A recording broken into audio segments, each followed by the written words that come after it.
सफ़ेद मोतियाँ आँख में सिर्फ़ और सिर्फ़ एक ही प्रॉब्लम पैदा कर सकता है, वो है नज़र की कमी। आम तौर के ऊपर अगर सफ़ेद मोती है तो उसको ईज़िली डायग्नोज़ करके आपको उसके ट्रीटमेंट की तरफ गाइड करेंगे। जितनी जल्दी आप करवाएँगे उतने अच्छे रिज़ल्ट्स और उतनी अर्ली हीलिंग और रिकवरी होगी।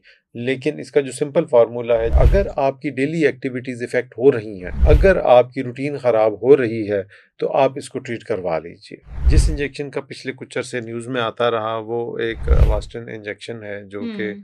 बेसिकली शुगर के मरीज़ों के लिए इंजेक्ट किया जाता है आँख में, और उसमें इन्फेक्शन की वजह से एक प्रॉब्लम आई थी।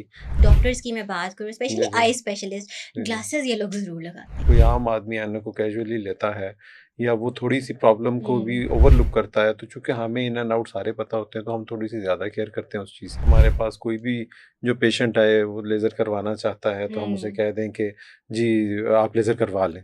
आईएस की लेज़र हो भी सकती है या नहीं हो सकती, हुँ, और अगर हुँ, नहीं हो सकती है, तो उसकी क्या वजह है? माइनर नंबर में कंसिडर हुँ, होते हैं। हुँ। ग्लासेस पहनना इनके लिए एक अच्छी आदत है, लेकिन अगर नहीं भी पहने, तो ये इक्वली फंक्शन कर सकते हैं। लोगों का ख़्याल होता है डॉक्टर्स लेज़र नहीं करवाते, बाकियों की सर्जरियाँ कर देते हैं, अपनी नहीं करते, तो ऐसा भी बिल्कुल नहीं है। अस्सलाम वालेकुम जी, हेल्थ मैटर पॉडकास्ट के साथ मैं हूँ आपकी मेज़बान हफ्सा खालिद, और आज हमारे जो गेस्ट हैं वो काफ़ी हमारे स्पेशल गेस्ट हैं। इनका नाम है डॉक्टर अरसलान अहमद। ये हैं कंसल्टेंट आई सर्जन।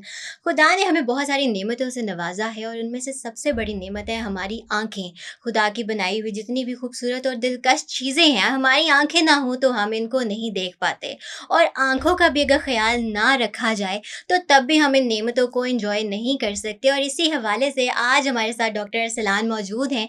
हम इनसे बात करेंगे और अपनी आई के हवाले से आंखों का ख्याल कैसे रखा जा सकता है, आंखें ख़राब हो जाऊँ तब हमें क्या करना चाहिए। तो डॉक्टर अरसलान, कैसे हैं आप? जी, I am fine, doing great. अच्छा, अभी आपने हमें इस पॉडकास्ट स्टार्ट करने से पहले बताया है कि आप रात को 55 सर्जरीज़ कर कर आए हैं। जी, जी, ये बिल्कुल। इतनी हिम्मत की बहुत रिक्वायर्ड होती है, आपको जी, जी, नींदों को बिल्कुल, कॉम्प्रोमाइज़ करना पड़ता बिल्कुल, है। बिल्कुल। तो अपनी नींद पूरी करने के लिए आप क्या करते हैं?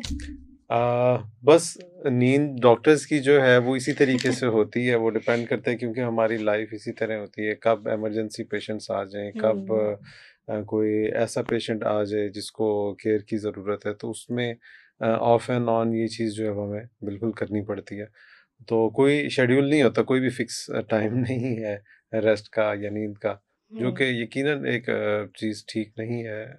जनरली तो आपका जो हेल्थ है वो सबसे हुँ। इम्पोर्टेंट हिस्सा है, और उसमें रेस्ट जो है वो बहुत ज़रूरी होता है, ताकि आप प्रॉपर्ली फंक्शन कर सकें, अच्छे तरीके से फंक्शन कर सकें।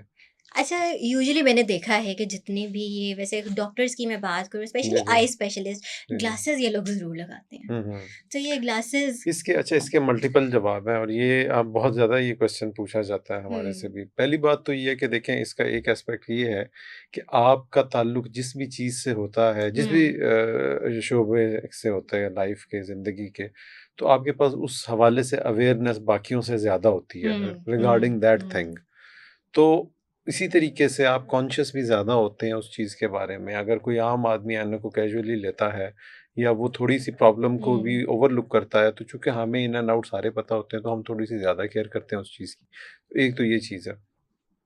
दूसरी चीज़ ये है कि एक जो मेन सवाल है, जो इससे आगे एक डिराइव होता है कि जी, आप सारी दुनिया की लेज़र करते हैं, तो आप अपनी लेज़र क्यों राइट। नहीं कर लेते हैं?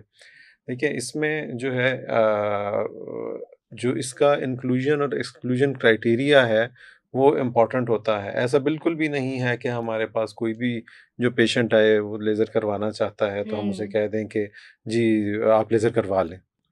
उसका एक सर्टेन सेट ऑफ जो चेकलिस्ट है, वो हम कंप्लीट करते हैं, उसको देखते हैं पहले कि आया इसकी लेज़र हो भी सकती है या नहीं हो हुँ, सकती, और अगर हुँ, नहीं हो सकती है, तो उसकी क्या वजह है।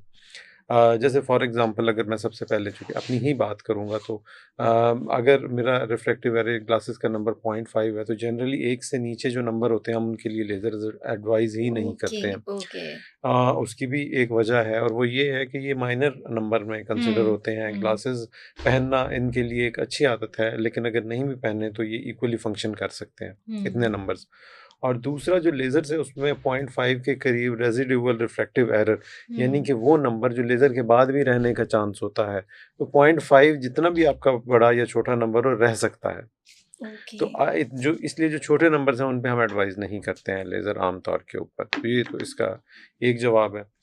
और दूसरा, अक्सर लोगों का हमसे अगेन जब ये क्वेश्चन होता है तो मैं उन्हें एक जवाब ये भी देता हूँ कि देखें, लोगों का ख्याल होता है डॉक्टर्स लेज़र नहीं करवाते, बाकियों की सर्जरियाँ कर देते हैं, अपनी नहीं करते। तो ऐसा भी बिल्कुल नहीं है। देखिए, जिसने लेज़र करवा ली है, ये ग्लासेस रिमूव करवा लिए हैं, तो आप देख के तो नहीं बता सकते। तो अगर आपके सामने कोई ऐसा डॉक्टर बैठे जो लेज़र करवा चुका है, आपको कैसे पता चलेगा कि राइट। उसने कभी ज़िंदगी में लेज़र करवाई थी? तो वंस डन, इसका कोई निशान, इसकी कोई ऐसी अलामत होती नहीं है जो ये साबित कर सके या बता सके कि आपको कभी ऐनक लगी हुई थी। राइट। तो इस वजह से ये मिथ्स हैं जो बहुत सारी हर चीज़ के साथ ट्रैवल करती हैं।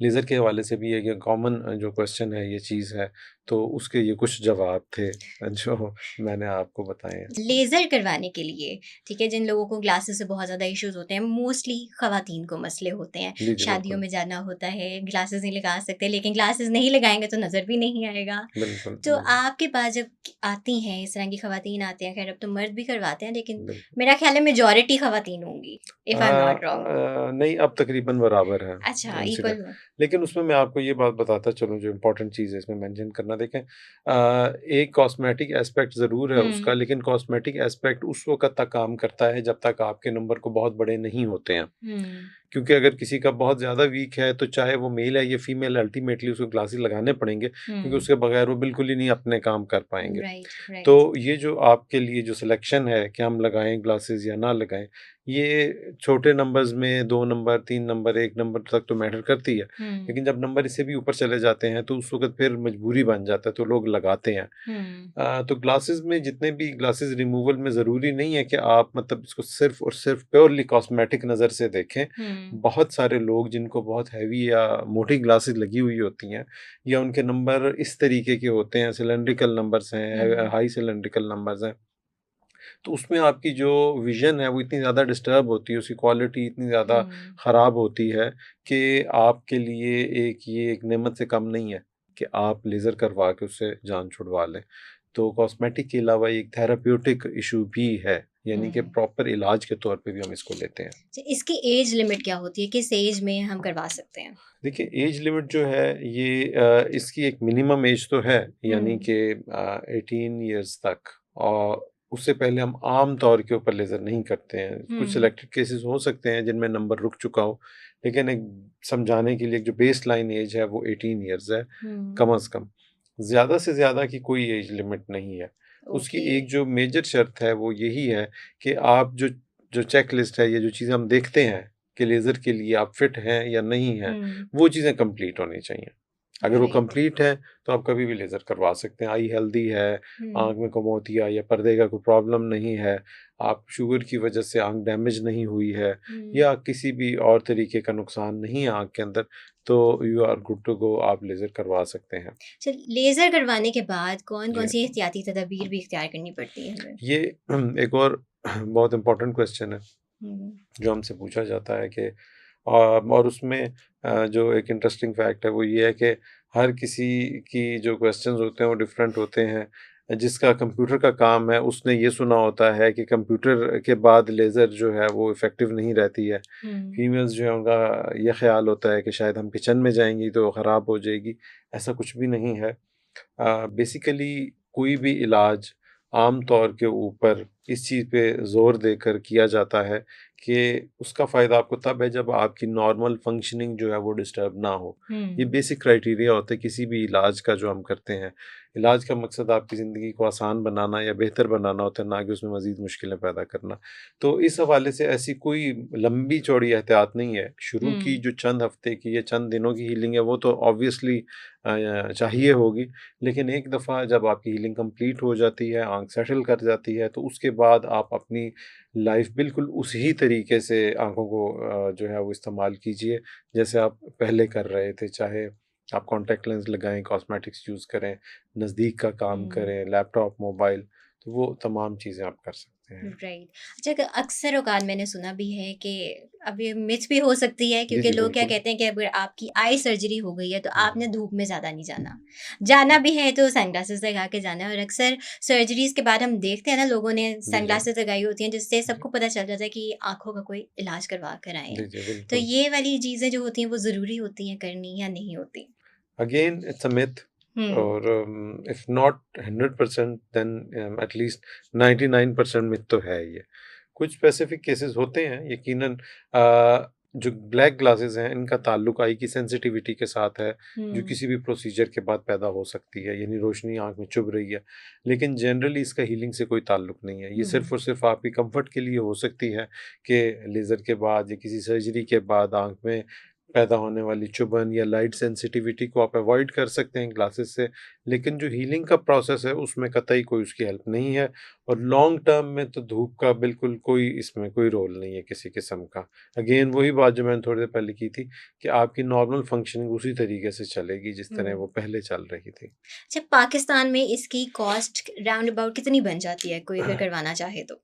देखिए कॉस्ट जो है ये एक बहुत ही जो मतलब डिफ़िकल्ट इस सेंस में है कि हर सेटअप के जो चार्जेस हैं या उसके हुँ, जो एक्सपेंसेस हैं वो बड़े डिफरेंट होते हैं। हुँ, लेकिन इसमें जो रेंज है वो तकरीबन आप समझ लीजिए कि शायद 60-70,000 से स्टार्ट हो के हुँ, ये 2,50,000 या 3 लाख तक भी जाता है। तो इसमें हुँ, और उसकी वजह ये है कि इसमें बेतहाशा किस्में हैं लेज़र्स की, और आपको कौन-सी सूट करेगी, हुँ, ये जो है ये चेकअप के बाद पता चलता है। राइट। तो अब तक आप कितनी लेज़र सर्जरीज़ कर चुके हैं? मतलब डेली बेसिस पे आपका काम है, यू आर जी, एन जी। Eye surgeon. जी, जी। आपके पास कितने केसेज़ आते हैं? देखिए हम लोग अपना आम तौर के ऊपर डाटा या जितनी भी सर्जरीज़ होती हैं उनका रिकॉर्ड रखते हैं। तकरीबन मेरी जो ओवरऑल सर्जरीज़ हैं वो तकरीबन 1 लाख के करीब जो है वो सर्जरीज़ मैं कर चुका हूँ, जिसमें लेज़र की और बाकी तमाम सर्जरियाँ आँखों हुँ, की शामिल हैं। ओके। जी, चलिए, जी। ये तो बात हमने कर ली जी आई सर्जरी के हवाले से कि अगर जी, आप जी। ग्लासेस से छुटकारा पाना चाहते हैं तो जी, कैसे जी। पा सकते हैं। क्या कभी ऐसा होता है कि कोई अगर जैसे छोटे बच्चे की हम बात करें, उसकी बचपन से ही आईसाइट वीक है हुँ, हुँ। और आईसाइट वीक होने के बाद वो प्रॉपर ग्लासेस का इस्तेमाल करता है, तो क्या कोई एक सर्टेन एज आती है जब उसको ग्लासेस से नेचुरली छुटकारा मिल जाता है? अ, देखिए ये नंबर की टाइप पे डिपेंड करता है कि हुँ, क्या आपका आँख का नंबर इस तरह का है कि आँख में जो बनावट की चेंजेज़ आ रही हैं वो उसको न्यूट्रलाइज़ कर दे या खुद ही से ख़त्म कर दे। लेकिन एक जो जनरल क्वेश्चन है जो हमसे पूछा जाता है कि क्या हुँ, ये ऐनक उतर जाएगी, खुद से ख़त्म हो जाएगी? तो मोस्ट ऑफ द केसेज़ में ऐसा नहीं होगा। ओके। मतलब वो नंबर और कम हो सकता है लेकिन ख़त्म नहीं हो सकता। नहीं, कम भी आम तौर पे नहीं होता, हुँ, ज़्यादातर रेयर केसेज़ केसेस, में। ओके। रेयर केसेज़ में तो हो सकता है लेकिन हुँ, जनरली नहीं होता। और बहुत से लोगों का ये ख़्याल होता है कि शायद ऐनक लगाने से नंबर रुक जाएगा हुँ, या इसमें कमी आनी शुरू हो जाएगी, ये बिल्कुल गलत ख़्याल है। ज़्यादातर जो बच्चों में नंबर आता है वो बढ़ता है, कम नहीं हुँ। होता। हाँ, अलबत्ता आप एहतियात करके उसके बढ़ने की रफ़्तार को ज़रूर कंट्रोल कर सकते हैं। अच्छा, बच्चों में आईसाइट वीक होने की बेसिक रीज़न्स क्या होती हैं? बच्चों के अंदर जो बेसिक रीज़न है सबसे पहले तो ये जनरल या जेनेटिक क्या चीज़ आप कह सकते हैं।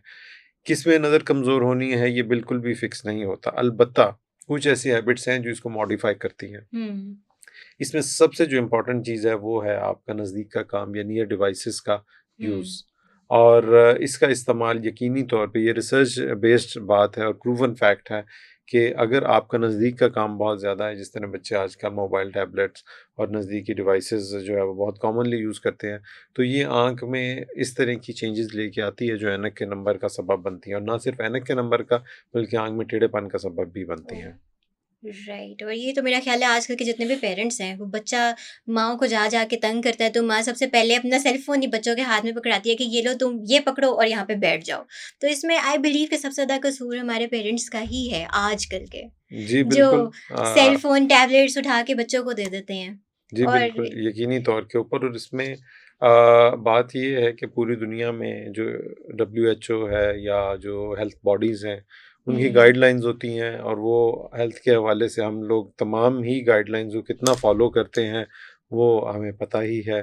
तो उसी तरीके से जो ये पॉइंट आपने डिस्कस किया है, उसके बारे में भी यही जवाब है कि जो गाइडलाइंस हैं, वो तो स्ट्रिक्ट हैं।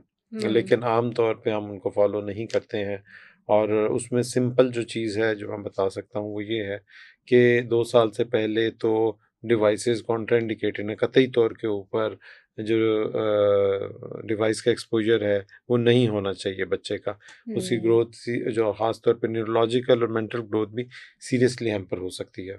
राइट। इसके अलावा 2 टू 5 इयर्स की जो एज है, 5 साल से पहले 1 से 2 घंटे का जो टाइम है वो अलाउड है। हुँ, और इसी तरीके से तकरीबन 12 या 13 साल की एज तक आपको कोशिश यही करनी चाहिए कि बच्चे का जो स्क्रीन टाइम है वो लिमिटेड होना चाहिए।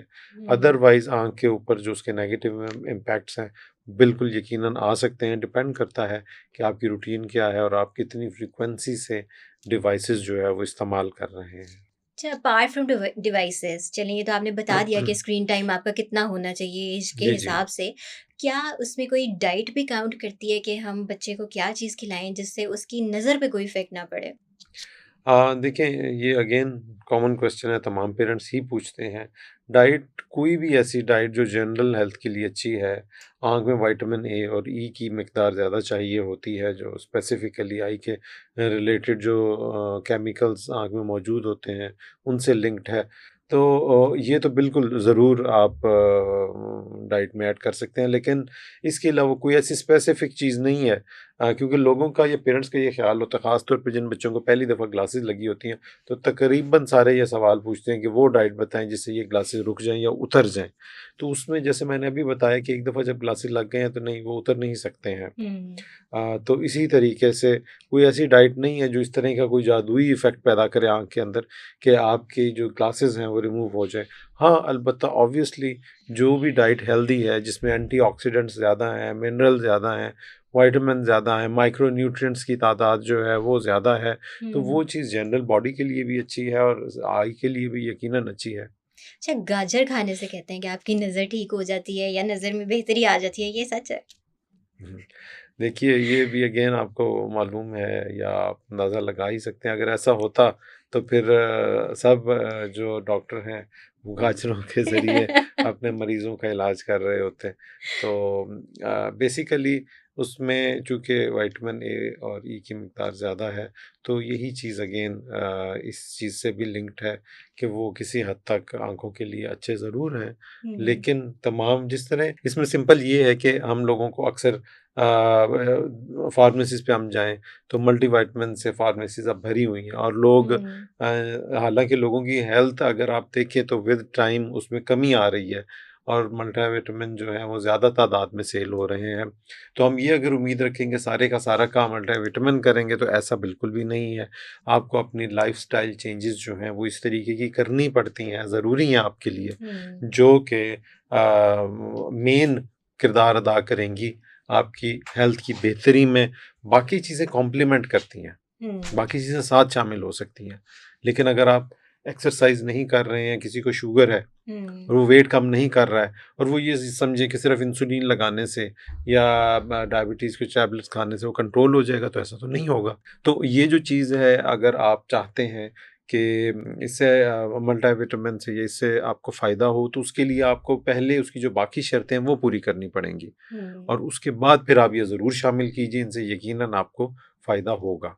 अच्छा, वैसे सोसाइटी की अगर मैं बात करूँ तो यहाँ पे तो हर शख्स को होता है कि हम शॉर्टकट्स में चले जाएँ। जी, जी। जब आपकी हेल्थ के ऊपर काफ़ी ज़्यादा इफ़ेक्ट हो जाता है, जब आप काफ़ी हद तक चीज़ें ख़राब कर चुके होते हैं, हमारे जो लोग हैं सोसाइटी में रहने वाले, वो डॉक्टर के पास मुझे लगता है जाते ही तब हैं, जी, जब एक उसमें एक्सट्रीम लेवल पे पहुँच जाती है चीज़। उसमें देखें ये सब कॉन्टिनेंट में शायद नॉर्म है हम लोगों का कि हुँ, हेल्थ हमारी प्रायोरिटी के अंदर शामिल नहीं है।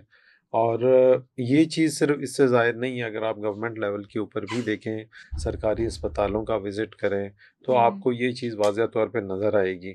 और उसमें किसी हद तक हम लोगों का भी कसूर है। वो ये है कि जनरली हम हेल्थ को प्रेफ़र नहीं करते हैं। हमने हुँ, देखा है कि जिस वक़्त एज़ अ डॉक्टर हम पेशेंट को कोई मशवरा देते हैं, तो उनकी कोशिश यही होती है कि हम इस चीज़ को जितना डिले कर सकते हैं वो करें।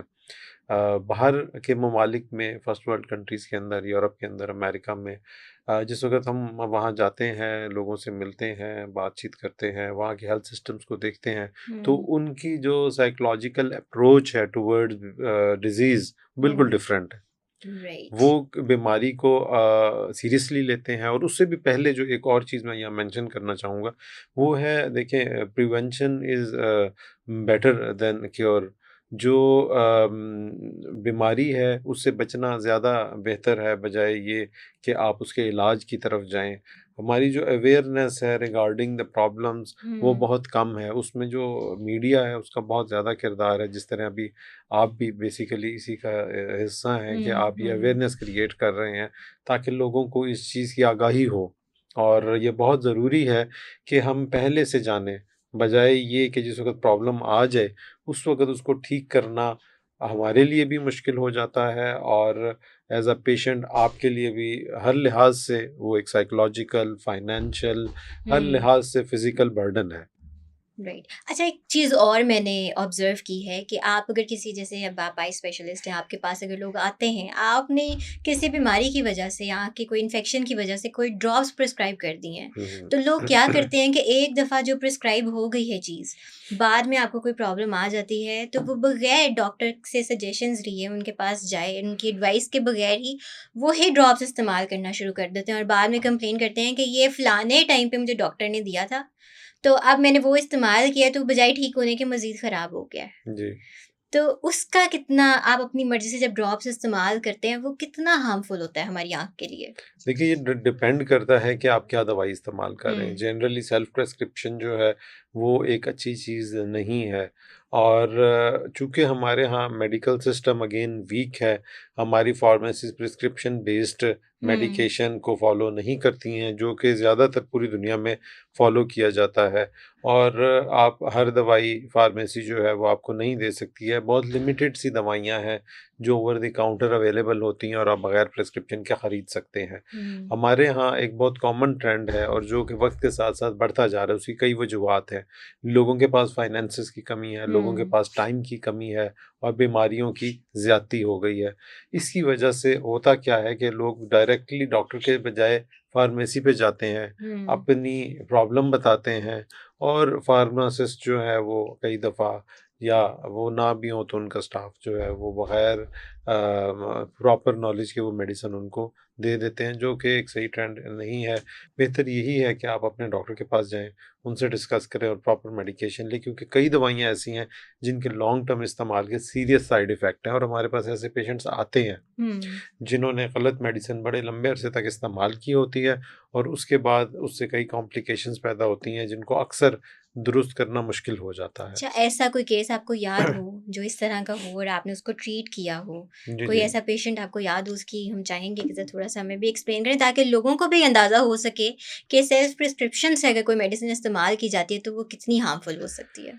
देखिए, इसमें जो सबसे कॉमन आपको एग्ज़ाम्पल दूँगा, और ये बहुत ज़्यादा कॉमन है हमारे यहाँ, वो है स्टेरॉइड आई ड्रॉप्स जो है उनका इस्तेमाल। स्टेरॉइड आई ड्रॉप्स जो है बड़े कॉमनली अवेलेबल हैं, सस्ते हुँ, मेडिसिन है जो कि फार्मेसीज़ पे, और ख़ास तौर पे हमारे देहातों के अंदर ये प्रैक्टिस है, क्योंकि वहाँ आमतौर पर लोगों की हेल्थ केयर फैसिलिटीज़ तक जो अप्रोच है वो हुँ, मुश्किल है। हुँ, हुँ, तो क्या हुँ, होता है कि उनको ये पता लग गया है कि ये कतरे इस्तेमाल करने से आँख की ख़ारिश, एलर्जी, पानी के जो मसाइल हैं, या आँख में कोई छोटी-मोटी जो तकलीफ़ है वो ख़त्म हो जाती है।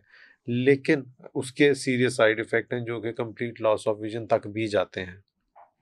लॉस ऑफ तो विज़न, उसमें हुँ, सफ़ेद मोतिया, काला मोतिया, ये स्टेरॉइड की कॉमन कॉम्प्लिकेशंस हैं हुँ, जो कि होती हैं। और हमने देखा है कि हमारे कई पेशेंट्स ऐसे आते हैं जो कि जब हम उनसे हिस्ट्री लेते हैं, या उनसे उनकी प्रीवियस जो डिटेल्स हैं वो पता करते हैं, वो हमें बताते हैं कि हम फलां दवाई है जो बड़े अरसे से इस्तेमाल कर रहे हैं और हमें डॉक्टर साहब ने दी थी, और हम उस दवाई को मुसलसल इस्तेमाल करने के बाद आँख में कई प्रॉब्लम्स का शिकार हो गए हैं, और जब हम वो देखते हैं तो हमें पता चलता है कि कई उसमें जैसे काला मोतिया है, ये हुँ। रिवर्सेबल प्रॉब्लम है, इसमें जो लॉस ऑफ विजन है वो रिकवरेबल नहीं होता है।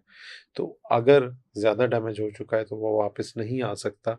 तो और बच्चों के अंदर अक्सर एलर्जी के मसाइल के लिए लोग कई-कई साल से स्टेरॉइड्स का इस्तेमाल कर रहे होते हैं, और आँख की हालत बुरी हो चुकी होती है जिस वक़्त पेशेंट हमारे पास आता है।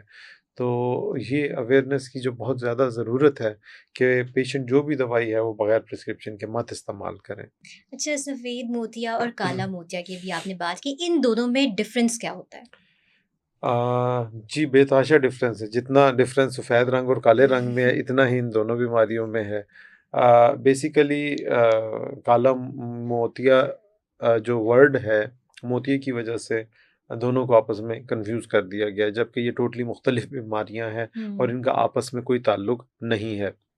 हाँ, चंद एक किस्में हैं जो सफ़ेद मोतिये से लिंक करती हैं काले मोतिये की, जो लेकिन जो मेजॉरिटी मेजर इक़साम है उनका सफ़ेद मोतिये से कोई ताल्लुक नहीं है। सफ़ेद मोतिया बेसिकली आँख के लेंस की, या जो हुँ। कुदरती नेचुरल लेंस है उसकी बीमारी है, जिसमें वक़्त के साथ-साथ जो लेंस है वो अपनी जो क्लैरिटी है वो लूज़ कर देता है। हुँ। यानी कि उसमें जो एक क्रिस्टल क्लियर अपीयरेंस है वो व्हाइटिश या फॉगी अपीयरेंस के अंदर चेंज हो जाती है, और पेशेंट को इसी तरीके की अलामात आती हैं कि उसको देखने में डिफ़िकल्टी होती है।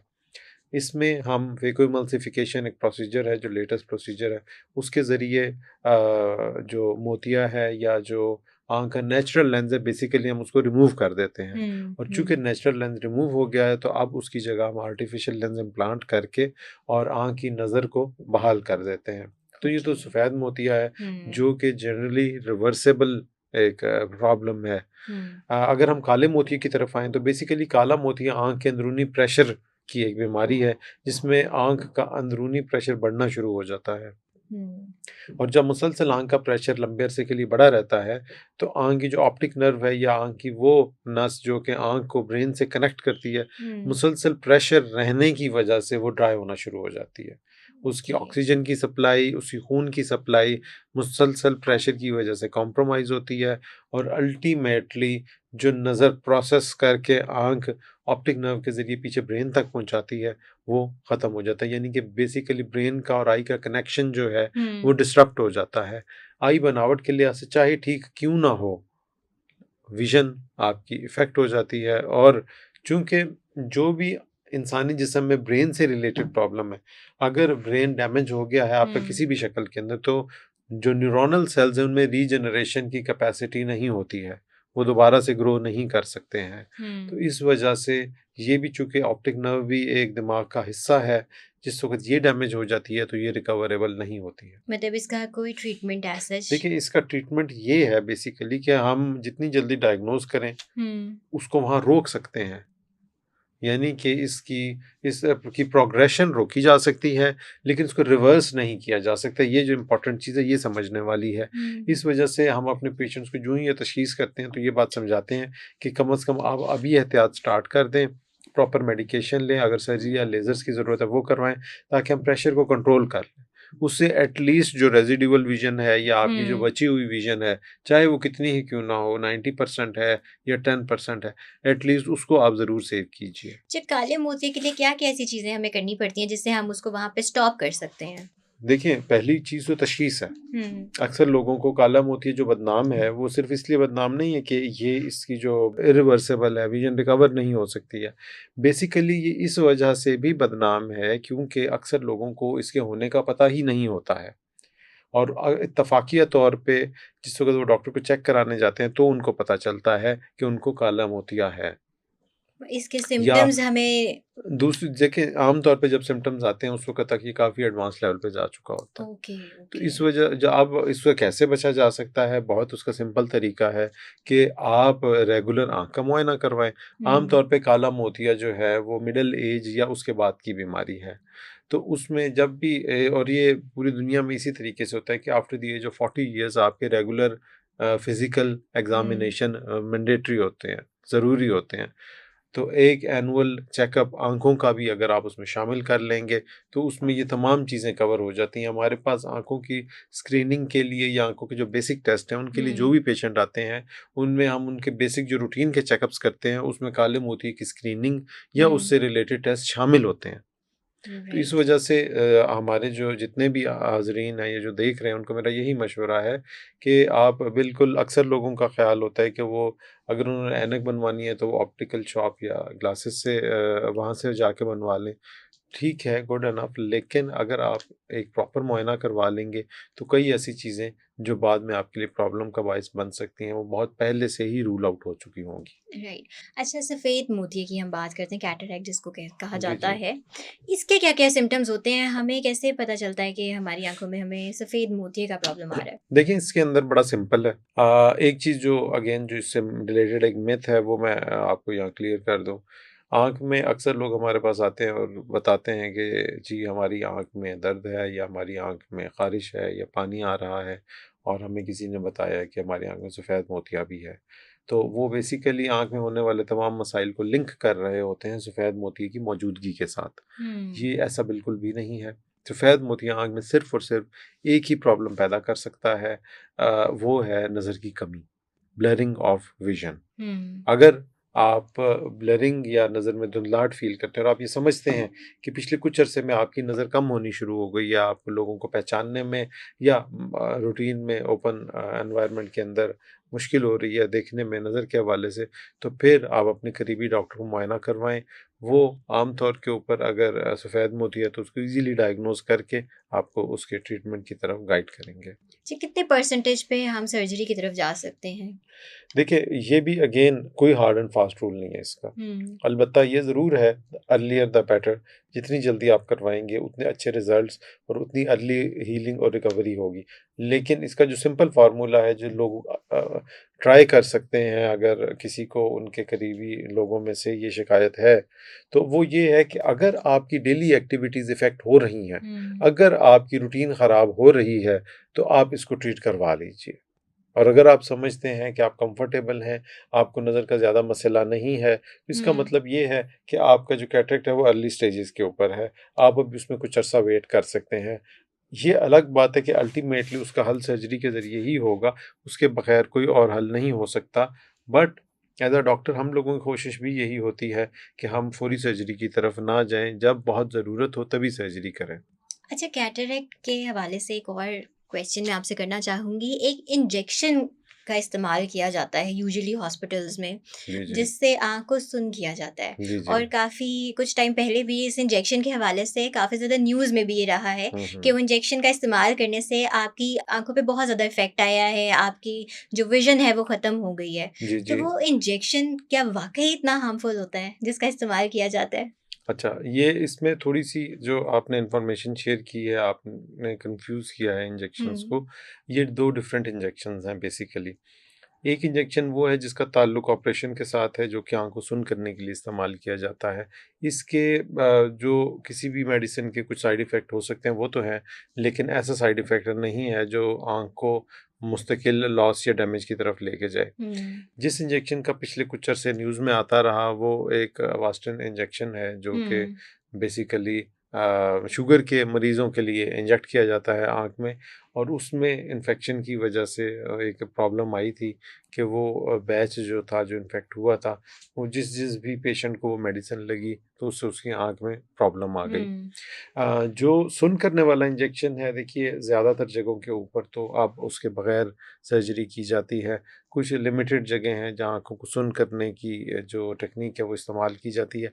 अब आँख को सुन्न करने के कई और बहुत अच्छे नॉन हुँ। इन्वेसिव तरीके मौजूद हैं, जिसमें ज़रूरी नहीं है कि आँख को इंजेक्शन के ज़रिए सुन्न किया जाए, तो बगैर इंजेक्शन के भी सर्जरी की जा सकती है। ओके, आप क्या बिल्कुल। प्रेफ़र करते हैं?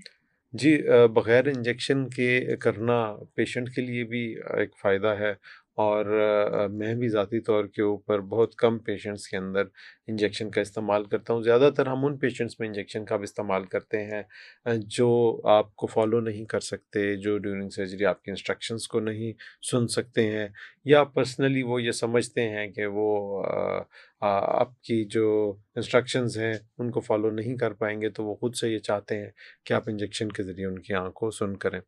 बट जनरली जो जितने भी अच्छे सर्जन हैं, अब वो आम तौर पे जो इंजेक्शन है सुन करने के लिए उसके हुँ। इस्तेमाल को अवॉइड करते हैं। हाँ, अलबत्ता कुछ केसेस ऐसे हैं जिनमें ये लगाना ज़रूरी होता है और उसके बगैर सर्जरी मुमकिन नहीं होती, बट जनरली ज़्यादातर केसेस के अंदर बगैर इंजेक्शन के ही सर्जरी की जाती है। राइट। अच्छा, लेंस की भी टाइप होती है जो कैटरेक्ट में इस्तेमाल किया जाता है?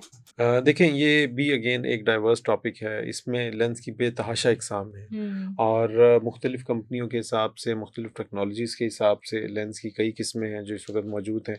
बट इसमें जो इम्पोर्टेंट चीज़ है वो ये है कि आप ये सोचिए, ये फ़ैसला कीजिए कि क्या आप दूर नज़दीक का इकट्ठा लेंस जो है वो हुँ। इम्प्लांट करवाना चाहते हैं, या सिर्फ दूर का लेंस जो है वो इम्प्लांट करवाना चाहते हैं। जनरली अब दूर नज़दीक में भी अच्छे लेंसेज़ मौजूद हैं। पहले ये ज़रूर था कि कई लोगों को जो डबल फ़ोकस है उसके साथ एडजस्टमेंट में प्रॉब्लम आती थी, लेकिन अब जो लेंस हैं वो बहुत अच्छे हैं, आप कोई भी चूज़ कर सकते हैं। मेन जो चीज़ इसमें है वो है कॉस्ट। हुँ। पाकिस्तान में चूँकि हम इंश्योरेंस को फ़ॉलो नहीं करते हैं और ज़्यादातर लोग सेल्फ़ जो है फाइनेंशियल एस्पेक्ट है उसको सेल्फ़ स्पॉन्सर कर रहे होते हैं, तो उसमें फिर फाइनेंशियल एस्पेक्ट इम्पॉर्टेंट हो जाता है। तो इसकी कॉस्ट जो है वो कई गुना ज़्यादा है जो मल्टीफ़ोकल हैं या ट्राइफ़ोकल हैं, एज़ हुँ। कम्पेयर टू जो मोनोफ़ोकल या सिंपल जो लेंस हैं। तो इस वजह से अक्सर लोग फिर ज़्यादातर मोनोफ़ोकल लेंस जो है वो उसको प्रेफ़र करते हैं और उसके बाद ग्लासेस का इस्तेमाल करते हैं फॉर रीडिंग पर्पसेस। राइट, तो ये मल्टीफ़ोकल लेंस की आप बात कर रहे हैं, जी, जी। उसके लिए फिर हमें ग्लासेस का इस्तेमाल नहीं करना पड़ेगा, जी, अगर हम उसकी बिल्कुल। तरफ जाते हैं? जी, बिल्कुल, बिल्कुल। जो आम लेंस है उसमें आम तौर के ऊपर दूर की ज़रूरत नहीं पड़ती है और नज़दीक की आपको ऐनक लगानी पड़ती है। हुँ। लेकिन जो मल्टीफ़ोकल या ट्राइफ़ोकल लेंस है इसमें आपको किसी ऐनक की भी ज़रूरत नहीं पड़ती है ज़्यादातर केसेस के अंदर। अच्छा, इस सर्जरी के बाद भी हीलिंग प्रोसेस जैसे हमने पहले भी डिस्कस किया है, वो सेम टाइम पीरियड ही है? जी, बिल्कुल। ओके। हीलिंग प्रोसेस जो है वो चंद दिन का होता है और ये भी अगेन एक मिथ में यहाँ जो है वो बहुत हमें कॉमनली फेस करना पड़ता है कि लोगों का ख्याल ये होता है कि कई कई हफ्ते या कई कई महीने उन्हें अंधेरे में रहना है, बाहर नहीं निकलना है। ऐसा हुँ। कुछ भी नहीं है। आप अपनी सर्जरी करवाइए और उसके बाद चंद दिन के बाद as per instructions of your doctor आप इजीली मूव अराउंड कर सकते हैं, अपने रूटीन के काम स्टार्ट कर सकते हैं। कोई इसमें प्रॉब्लम नहीं होती है किसी किस्म की। राइट।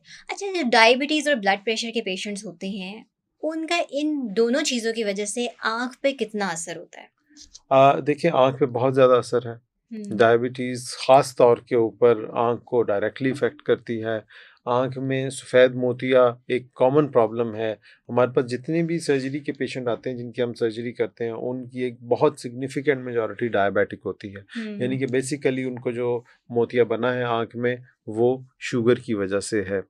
तो एक ये बीमारी और दूसरा आँख के पर्दे की बीमारी। हुँ। आँख में के पर्दे में लीकेज, ब्लड का आ जाना, इवन पर्दे का उखड़ जाना और कंप्लीट लॉस ऑफ विज़न।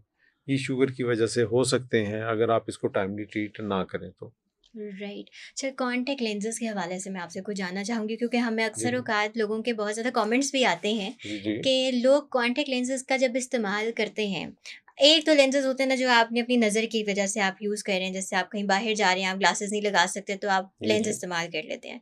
दूसरे आर्टिफ़िशियल लेंस होते हैं जो सिर्फ़ आप कह लें कि खूबसूरती के लिए जी, जी। ख़वातीन इस्तेमाल करती हैं। तो उन लेंस का कितना बुरा असर होता है हमारी आँख के ऊपर? क्योंकि सस्ते लेंस तो आपको पता ही है किस तरह से हमारी मार्केट में मिल रहे होते हैं, जी, जी। और अच्छे वाले होते भी नहीं हैं। जी, जी, बिल्कुल। लेकिन फिर भी लोग इस्तेमाल करते हैं। देखिए, कॉन्टैक्ट लेंस जो हैं चाहे वो नज़र वाले हों, हुँ। चाहे वो कलर्ड हों, इफ़ेक्ट सेम है। कलर्ड होने से या बग़ैर नंबर वाले लेंस होने से लेंस की जो आँख की हेल्थ पे असरात हैं, उनमें कोई फ़र्क नहीं आता है, हुँ, पहली बात। हुँ।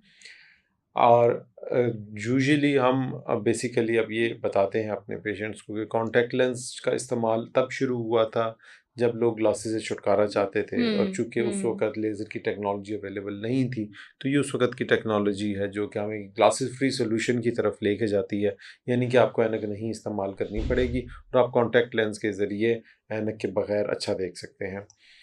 उस वक़्त लेंस अच्छे होते थे, अच्छी कंपनियों के लेंसेज़ पाकिस्तान में अवेलेबल थे। अभी पाकिस्तान के अंदर ज़्यादातर जगहों के ऊपर जो लेंसेज़ अवेलेबल होते हैं वो प्रॉपर डिस्ट्रीब्यूशन से नहीं आते हैं, जिसकी वजह से उनकी क्वालिटी को इंश्योर करना एक मुश्किल प्रोसेस है और हमें खुद भी नहीं पता होता अक्सर कि क्या ये लेंस जो है वो अच्छी क्वालिटी के हैं या नहीं है। और दूसरा जो प्रॉब्लम है वो इससे रिलेटेड कॉम्प्लिकेशंस का है, जो कि बहुत ज़्यादा सीरियस नौइयत की हो सकती हैं। आँख में इन्फेक्शन हो सकता है, एलर्जी हो सकती है आँख के हुँ, अंदर, और परमानेंट लॉस ऑफ विज़न भी हो सकता है अगर आपका जो लेंस है वो अच्छी क्वालिटी का नहीं है, या उसमें किसी किस्म की जो केयर है वो आपने प्रॉपर नहीं की है तो इस वजह से जो कॉन्टैक्ट लेंस है उनको अच्छे तरीके से आपने अपने मौलिद से डिस्कस करके कौन सी कंपनी का ले रहे हैं, कहाँ से ले रहे हैं, ये लाज़मी अपने मौलवी से आप डिस्कस कीजिए। अच्छा, जो लोग लेंस इस्तेमाल करते हैं, तो उनको कौन-कौन सी एहतियाती तदाबीर इख्तियार करनी चाहिए? देखिए, सबसे पहले तो हर लेंस के साथ एक इंस्ट्रक्शन मैनुअल होता है, जो ये बताता है कि ये लेंस कितने अरसे के लिए कारआमद है। हुँ, आपको वो चीज़ फ़ॉलो करनी चाहिए। फिर उसकी जो स्टोरेज का जो तरीका है, आपको उसको स्ट्रिक्टली फ़ॉलो करना चाहिए। हुँ, प्रॉपर जगह से लें। कॉन्टैक्ट लेंस की फ़िटिंग को चेक करने के लिए मुख्तलिफ़ टेस्ट होते हैं और प्रॉपर तरीके से ये टेस्ट करके फिर उस लेंस का साइज़ आपके लिए फ़ाइनल किया जाता है। तो इस प्रोसेस में से गुज़रना और प्रॉपर लेंस के साइज़ का पहनना, ये बहुत ज़रूरी है। इसके हुँ, अलावा ओवरनाइट वियरिंग एक बहुत कॉमन मसला है, जो हम लोग अक्सर लेंस के फंक्शन से आए हैं, लेट हैं, थके हुए हैं, आप सो जाएँगे। हुँ, लेकिन उसकी वजह से बहुत सीरियस इन्फेक्शंस जो है अक्सर देखे गए हैं, क्योंकि आँख बंद रहती है, वो कॉन्टैक्ट लेंस वहीं रहता है, उसको ऑक्सीजन की सप्लाई भी प्रॉपर नहीं हो पाती है आँख में, तो उसकी वजह से अक्सर एलर्जी और इन्फेक्शन के सीरियस मसले देखने में आ सकते हैं।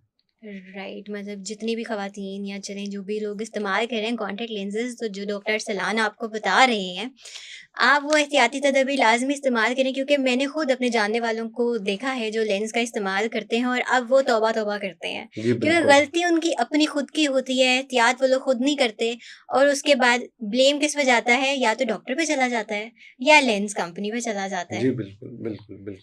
चलिए जी, हम उम्मीद करते हैं कि आपकी आपकी सजेशन सुन के लोग कुछ तो इसके ऊपर इम्प्लीमेंट करेंगे। अच्छा, दूसरी बिल्कुल। चीज़ एक और, आँखों में इरिटेशन का होना, जी, जी। ये किस वजह से होती है? अक्सर ऑफ़िसेज़ में आप बैठे हों, स्क्रीन का टाइम चले, लोगों की कुछ की तो मजबूरी होती है कि उन्होंने सारा दिन लैपटॉप्स के आगे बैठे रहना है, अपने कंप्यूटर स्क्रीन्स के आगे बैठे रहना है, इसके अलावा वो कुछ कर नहीं सकते, ज़ाहिर है जी, कमाना भी तो है। जी, बिल्कुल। तो वो आँखों में जो इरिटेशन होती है और वो इरिटेशन से सर में भी अक्सर लोगों के दर्द रहता है, उन चीज़ों से कैसे बचा जा सकता है? देखिए, ये तो एक बहुत जो चीज़ आपने डिस्कस की है, एक जनरलाइज़्ड चीज़ है, क्योंकि आँखों हुँ, में इरिटेशन की वजूहत बेतहाशा हैं। अभी हम जिस कमरे में बैठे हुए हैं, अगर ये वेंटिलेटेड है और उसमें एसी का जो एयर हुँ, फ्लो है या करंट है, वो इसकी ह्यूमिडिटी को कम कर रहा है, और यहाँ कॉन्टिन्यूअस एक एयर करंट है जो कि आँख में ड्राइनेस या खुश्की का सबब बन रहा है। तो ये एक ऐसी चीज़ है जो आँख में ऑटोमेटिकली इरिटेशन का सबब बन सकती है।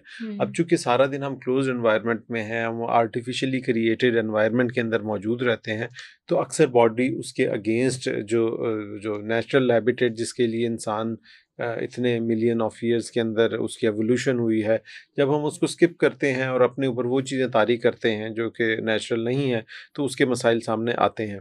तो एक एक हद तक तो ये हमारा मसला है, हमारे हुँ, जो वर्किंग स्पेस है या एनवायरनमेंट है उसके साथ। फिर मुसलसल स्क्रीन को देखने से भी आंखों में ड्राइनेस पैदा होती है, हुँ, क्योंकि आपका जो ब्लिंकिंग रिफ्लेक्स है वो कॉम्प्रोमाइज़ हो जाता है।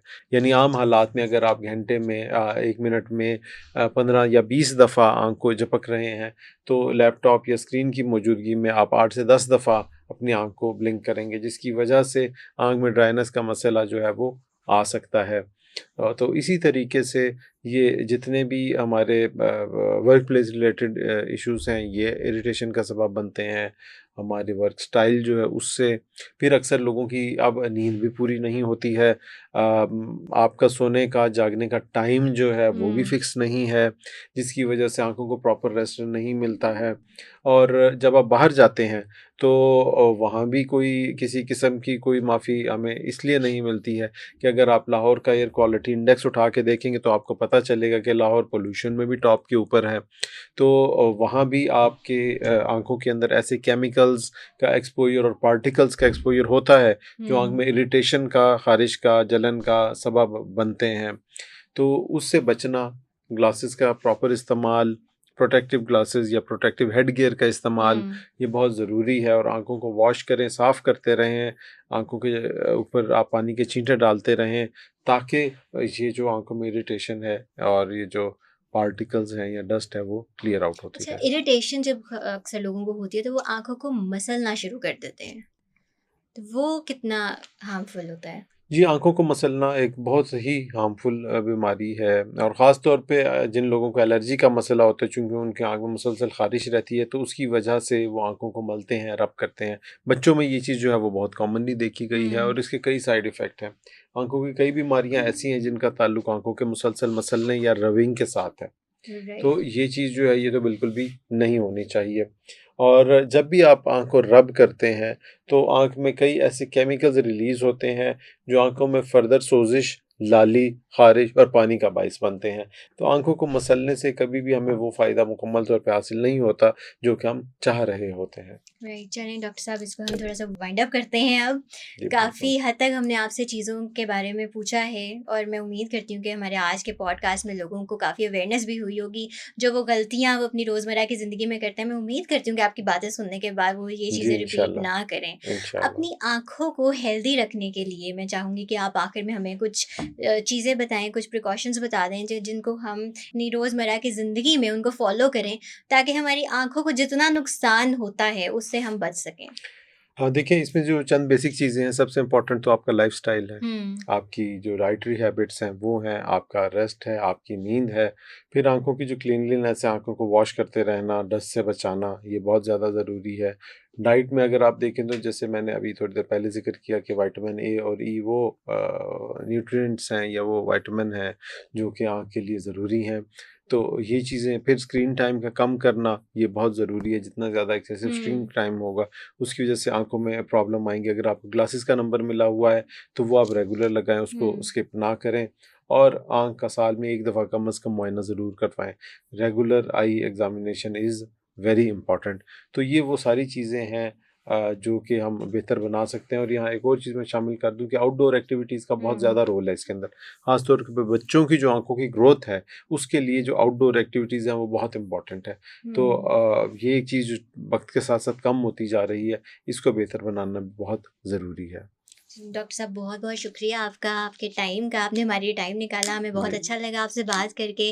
तो नाज़रीन, ये थे डॉक्टर अरसलान। अगर आपके भी कोई डॉक्टर अरसलान से अपनी आँख के हवाले से कोई क्वेश्चन्स हैं, तो आप हमें कमेंट सेक्शन में ज़रूर बता सकते हैं। हम कोशिश करेंगे कि अगले पॉडकास्ट में जब हम डॉक्टर अरसलान को बुलाएँ, तो आपके जो सवालात हैं, वो उसी हवाले से किए जाएँ, ताकि वो आपके इश्यूज़ को एड्रेस कर सकें। अभी के लिए दीजिए हमें इजाज़त। अल्लाह हाफ़िज़।